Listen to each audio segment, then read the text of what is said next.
It's currently Banned Book Week at the moment, and the library here is promoting some of that. I think it's fair to say that amongst the three of you, there's a fair amount of controversial material. We just had the pleasure of taking Tracey's book to Frankfurt in Germany to sell for foreign rights in blank covers, as all this is banned still, which says a lot about censorship. On the subject then of gatekeepers, do you think there's still a form of censorship or banning of books or the quashing of controversial material going on in literature? Is that an impossible to answer question? Now I get to go first. Well, I mean, I think there are people who are going to say this is not appropriate, and I'm going to make sure that it's not it's not seen by other people. I mean, obviously you have to make your own decisions, and especially with my book, which is I wrote it as an adult novel, but I firmly believe you can give it to an intelligent 12-year-old. But I do believe that has to be a decision that the parent has to make, and that's part of the responsibility of being a parent. And if someone said to me, I'm not going to let my 12-year-old read this book, I'd be disappointed, but it's like, okay, you do have that right. But then if the 12-year-old went and found the book and read it behind the shed, I'd be like, yes. So, it's complicated. You take it. Well, the struggle. I went through quite a struggle with my first novel, Cancer Party, because I was the victim of an online campaign to have the book banned because it's offending certain religious sensibilities, and that's not nice. That's ugly when you feel like you have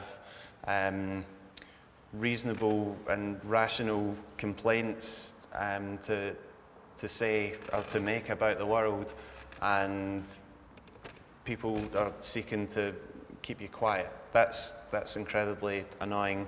There's also a question of, because during the day I work at Waterstones back on the other side of the country, and a lot of people have been quite offended by the title, which I can understand in one sense, and I do find that once I'm able to actually explain what the title means, that suddenly it's all stripped away of, oh right, okay, well that's okay. It's not. It wasn't just like, can I find a way to make fun of cancer? It's. But it sounds like for both of us, and I don't know about your books, but it is a lot about actually understanding what the book is rather than just going, oh, it's the title, or oh, this, the concept, because you can look at this and go, oh, you're humanizing senior Nazis. It's like, yeah, well, but look at what I'm doing. It's not. Exactly, I'm not saying, oh yeah, Goebbels was a great person, because he bloody well.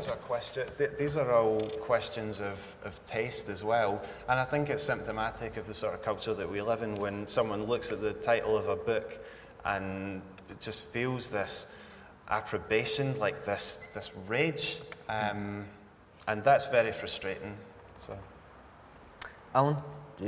Yeah, I mean, I agree. I just agree with both Tracey and Andrew in the sense that. Sorry, I can't actually remember the initial question. We're on the banned books, right? Okay. Well, yeah, I noticed that one of the banned books was Alice in Wonderland, right? Mm-hmm. And I mean, which is a farce. I think there's more of an issue with the people that want to ban any book, in a sense. I mean, every voice deserves to be heard, and I think that. Like, I work as a school teacher, and young people, they're subjected to so much material in the media and so on, and much of it is one sort of, in a sense, in one line. Like, down a certain path to, this is your future, read this stuff, blah, blah, blah. You taught certain history and so on. And I certainly think that I was going to say subversive, but maybe not, maybe that's not the right word, but just certainly, there's no reason why they shouldn't be free to read anything or watch anything or listen to anything that they want. And I think the issue is when people have an agenda and want people to believe a certain thing, that's a problem. So I certainly don't think books should be banned. It's a farce, like just because somebody doesn't agree with somebody else. It's much more duplicitous now. It's about questions of taste. It's not about putting a sheet or a black sheet over the front cover. Well, apart from your case, Tracey, but that's a bit more complex. Yeah. But it's not like the government have special agencies saying, we don't want this out there. It's not North Korea. It's a different type of sort of cultural. Back to what you're saying, gatekeepers, who decides what is in vogue or in taste, or